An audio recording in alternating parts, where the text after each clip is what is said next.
So I think what would be useful here possibly would be so one of the things that the first things that I came across of your work was you discussing how you believe that the time dilation and the stretching factor sort of means that the idea that the like the Earth and everything in it was created in 6 days is not the sort of insane proposition that it seems.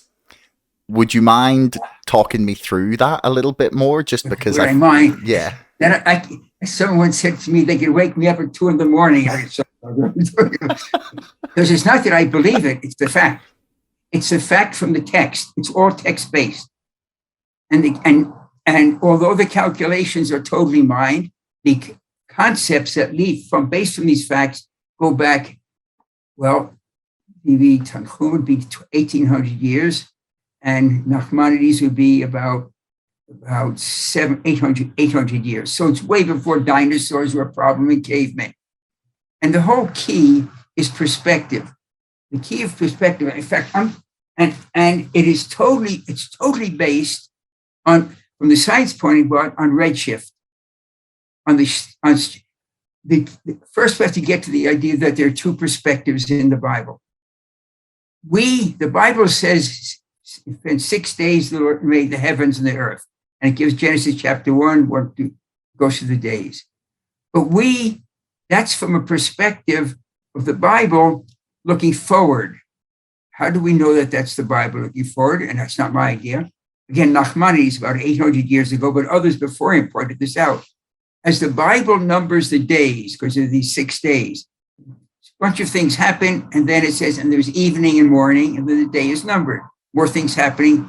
So it goes there's evening, morning, day 1. Next day, evening, morning, a second day. Third day, fourth day, fifth day, the sixth day. So the question asked is phenomenally insight. Why does the text say day 1? Why doesn't it say a first day? The Hebrew's explicit on this. The text says this evening, day 1, but it says second, third, fourth, fifth, and sixth. And the phenomenal insight is, well, the Bible couldn't write a first day on the first day, because the only time you write first is when there's already a second. The world wars are the obvious example. Only the pessimists called the First World War during the First World War. Everyone else called it the Great War, the Big War. But when the Second World War became the first. The insight, it's so obvious, but it's overwhelming, because why would it interest a person 800 years ago and before him 400 years earlier that the Bible is seeing those 6 days from the beginning looking forward, put it that way. Because if it was seeing from Sinai, you can add, the Bible gives you, why does the Bible give us ages in the first place? Who cares that Adam and Eve live 130 years till they have their third kid, Seth, and Seth lives 105 years for his kid? Who cares about those years? Apparently, the author of the Bible does, because the author wants a calendar, and the calendar helps prove the validity. So you can add up the years, and by the time you get to Moses on Sinai, hundreds of thousands of second days have gone by. So if the Bible, as given on Sinai, and I'll take it, I don't have a theological problem with that or a miracle problem. The Bible on Sinai, especially after this most recent discovery of this lead tablet. I don't know if you're up on that, but we'll get into that later, but okay. If we have time. Yeah. If the view of the 6 days were from Sinai looking back, well, there'd been about 100,000 or 200,000, I forgot the number, thousands of second days, the text would have written is the first day. The only time where the text had to write there was day 1 is from the beginning looking forward. And then that same person points out that although time is created at the creation, the clock doesn't begin until there's matter. Okay, Mishi, Hebrew, anyone who's listening Hebrew, Mishi Yeshit Fosbosman. Once you have solid matter, time is passing, but that transition of about 100,000th of a second from the creation, where the commentators then, I'm not talking about modern, say time is created, time is created at the creation, but it doesn't grab a hold. I mean, there's nothing measuring it. That's pretty interesting, because between that creation and solid matter, all you have is energy. Energy doesn't record time. At the speed of light, as Einstein discovered, time doesn't pass. Time goes by, but there's nothing measuring it.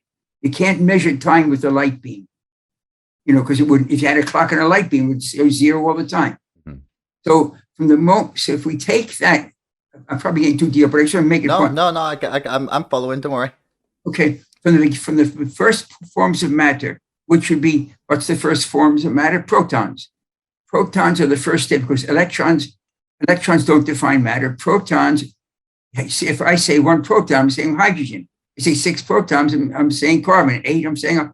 So from the energy of protons in the universe at that time till the energy today, we have a great diagram from NASA. I don't know if you can see this diagram. Does that show up on you? Yeah, I can see that. Okay, so that's a NASA diagram. Every word is NASA. National Space Authority. This is the most strong theological statement science will ever be able to make, but I'm not going to get to that right now. But the Bible sees time looking forward from here. This is a time diagram. Each line is 1 billion years. We're out here on the oval. About 14 billion years later, less. And the Bible sees time from here and says 6 24-hour days. Because Adam would be way out here. We're here 6,000 years, and this would be about that. We look back and we see 14 billion years, just rounding you off. I'll tell you. I said, that's interesting. Lucky, I was in a program. I don't know if you know Pat Robertson. He's a major theological evangelist. In any event, he said, I'm just the lucky one that knows enough Bible and enough Bible and enough science to put these numbers. He said, you're not lucky, you were blessed. Now, and then I suddenly realized after that, blessed doesn't mean like this. It means you got something. I didn't earn my brains. I got them from my parents. And I stumbled into this, but then I realized the Bible's seen from here, day one. That's when I read that, and it just clicked to me. We're looking back. What would it took if I took these 14 billion years and run them back in time to here? Can I possibly do that? And I can. How? Because I know what's called the redshift, the difference in the temperature of the universe here, where it's very, very hot, and here, where it's quite, space is very cold. This is what was so, pardon me for getting that ratio. It's a science number. There's zero viable in this calculation. But it just turns out when you divide the 14 billion years by that compression factor, which is exactly what the redshift, what's the jargon is the redshift. It's how much space is stretched, which if you run back in time, it compresses the perception. It compresses, the word is perception of time. Josh, when you run this back in time, so I take that number, divide 14 billion years by that. You can guess what you get. It was scary. 6 days or 7 days. 6 days. 6 days. Wow. Once you get to Adam, the clock becomes earth-based. It's actually 5.5 days. And it comes out, it's an exact, there's not a Bible number in that calculation, not one. It's 14 billion years, science data, or 13.7, divided by the redshift. Mm-hmm. That redshift, I have a magnificent statement here. I actually printed it out. I just noticed it before went on the air.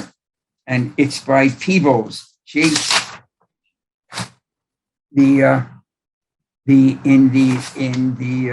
famous book, P.J. Peebles, Principles of Physical Cosmology. It's probably the most important cosmological textbook of a textbook.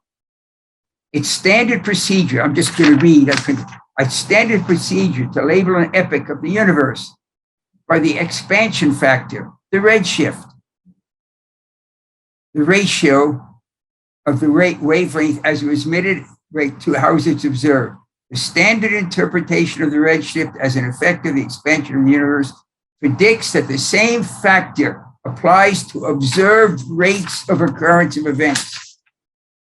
If I paid him to write that piece into the book, he couldn't have done it better.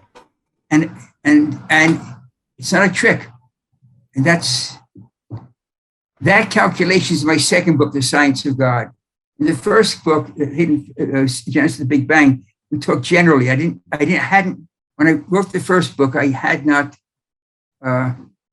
formulated. In fact, thank goodness I had a wrong idea, and they didn't. Thank God I didn't put my wrong idea into the book.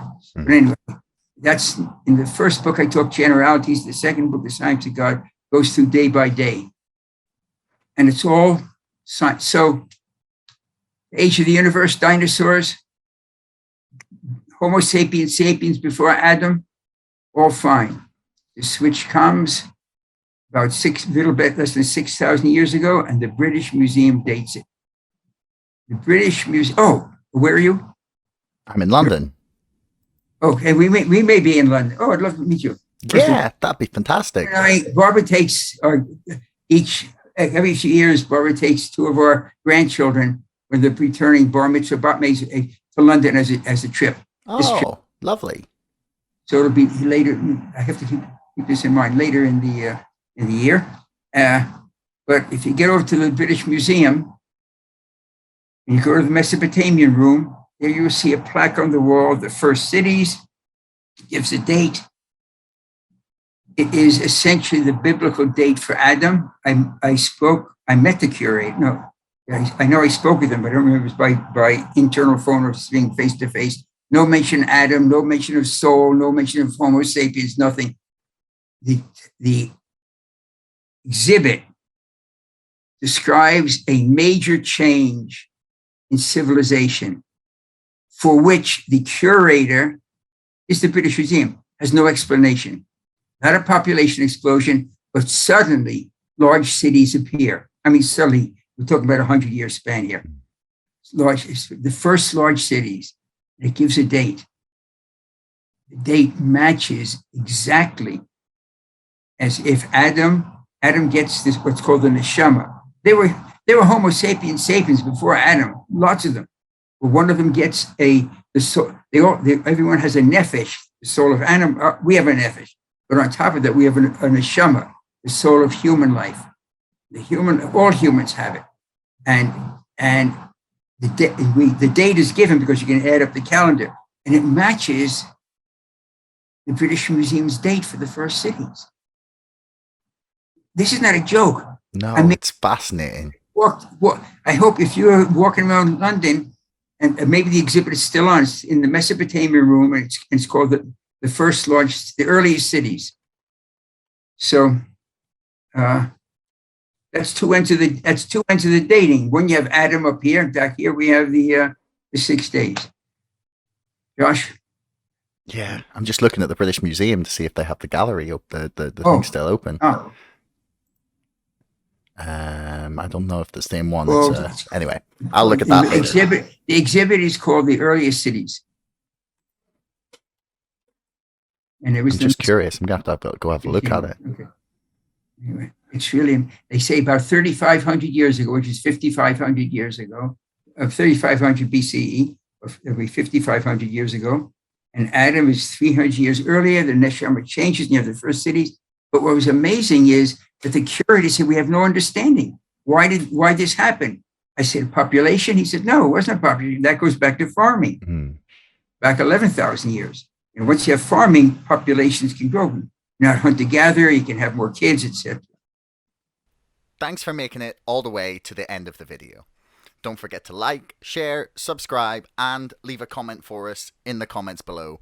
Let me know what you thought and if you'd like to see more of this from the show. Thank you, and we'll see you again next time.